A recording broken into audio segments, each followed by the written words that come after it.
walking down the street and you come across a young man standing right in front of you, and he's carrying his 6-year-old dead son. What would you do? 4 years ago, I was in that situation. What did I do? I walked right past him and did nothing. For the next few days, I wondered, why didn't I do anything? Was it because I was so busy that I couldn't spare a few moments for a grieving father? Or could I not afford a few dollars to give that kid a proper burial? Or was it simply, I just didn't know I could make a difference? You know how they say there comes a moment in everyone's life when you have a reality check and you ask yourself, what is your purpose? Many of you have had that moment.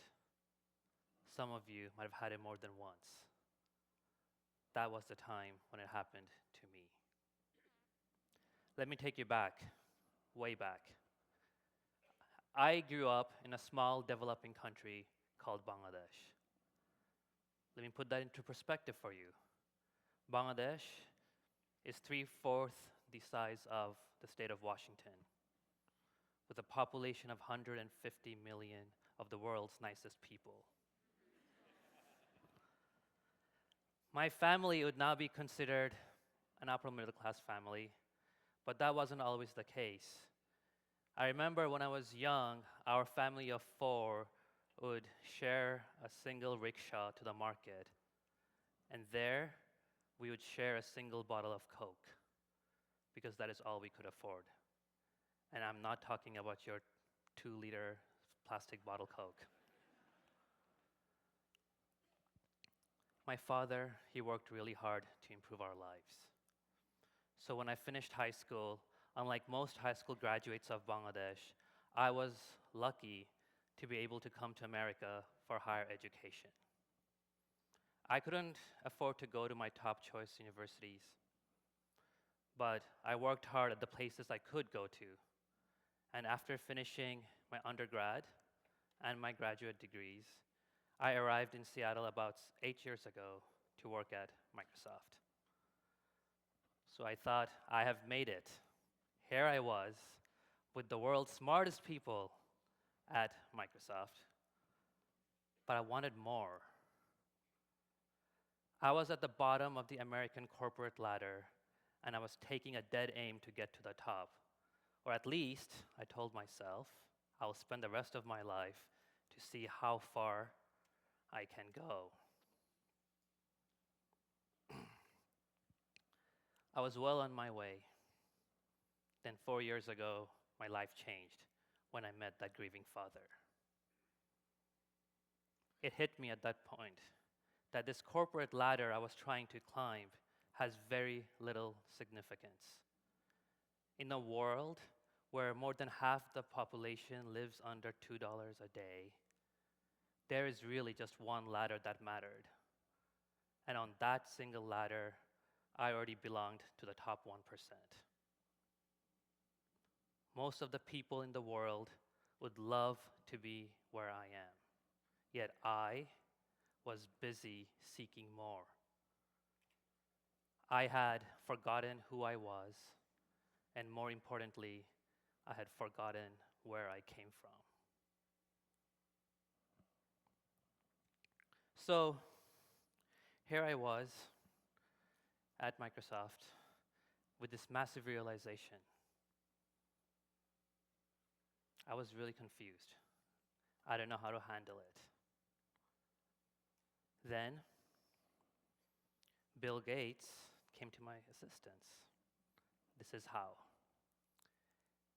At that time, he announced he was going to leave Microsoft and spend full time working at the Gates Foundation. So he was doing a lot of interviews, and in one of those interviews, he said, "It could be lonely at the top." So here was this man I admired, top of this ladder I was trying to climb, and he was saying that it wasn't all that terrific up there. That single comment brought clarity to me. And that's when I decided to focus on the latter that mattered. I started Jalkona with the best partner I could have asked for, my wife Nadia. For the last 4 years, while holding down a full-time job at Microsoft, I've been able to grow Jalkona significantly. I look back and I think those 4 years were exciting. It was crazy. I don't know what the heck I was doing, sleeping on 4 hours a night, but it was all worth it.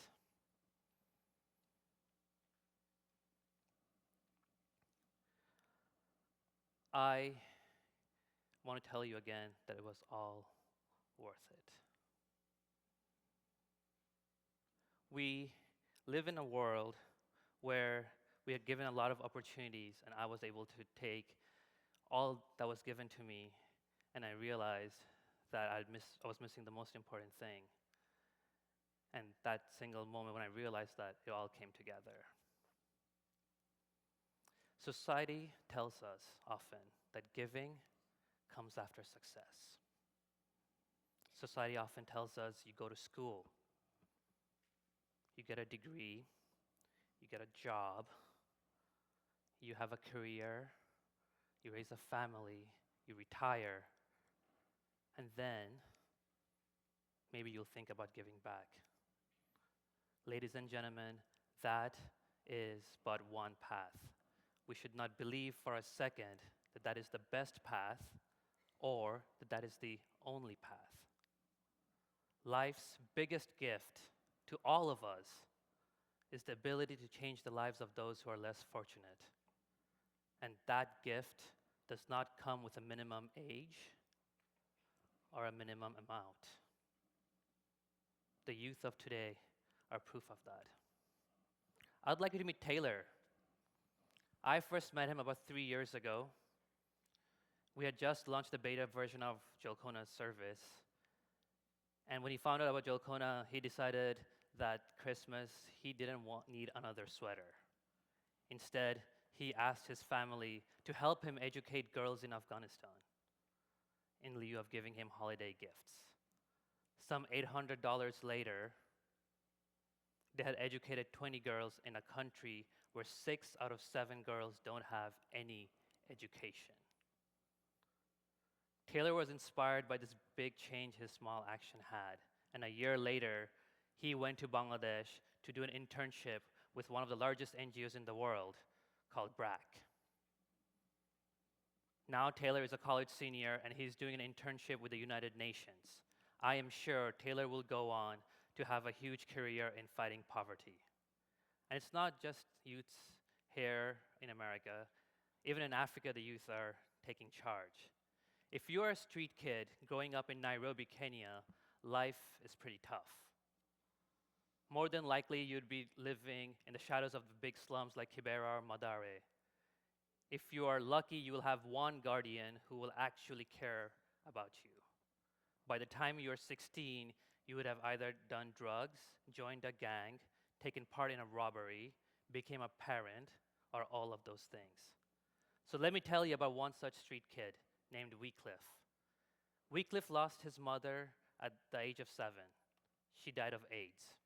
He then moved to Nairobi to live with his grandfather in the Madare slums. By the time Wycliffe was 14, he was doing drugs, and he did join a gang. Then one day he met an American businessman who was visiting Nairobi. The businessman was so impressed with Wycliffe that he decided he was going to help Wycliffe get off the streets and go to school. Wycliffe finished high school at the age of 23. Inspired by the opportunity he was given to change his life, he decided that he was going to do the same for other street kids. So last year, at the age of 24, Wycliffe started his own social enterprise called Keto, which today employs 4 people and is educating and providing employment opportunities to other street kids. Wycliffe literally is creating the new generation of social entrepreneurs on the streets of Nairobi. And he's not doing it alone. Through our Jolcona service, youth around the world are able to support Wycliffe with $50 donations at a time. So, am I here to tell you about some heroic young individuals? Not really. I'm here to tell you that there is a paradigm shift happening in the world today. Whether they are rebuilding their country after a genocide in Rwanda, or they're building their country after a huge disaster like in Japan, the youth of the world are coming together in creative ways to effect change. One idea at a time, one donation at a time.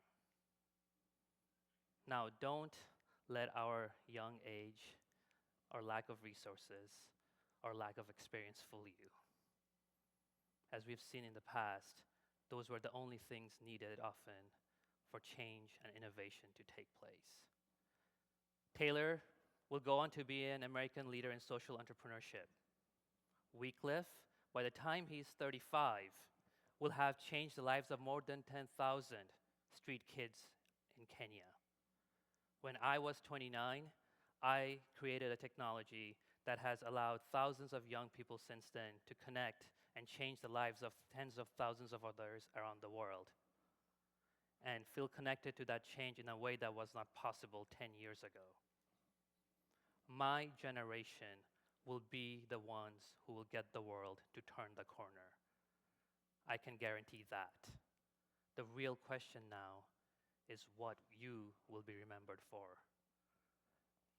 I really hope you will be remembered as the ones who helped my generation to get there. Thank you.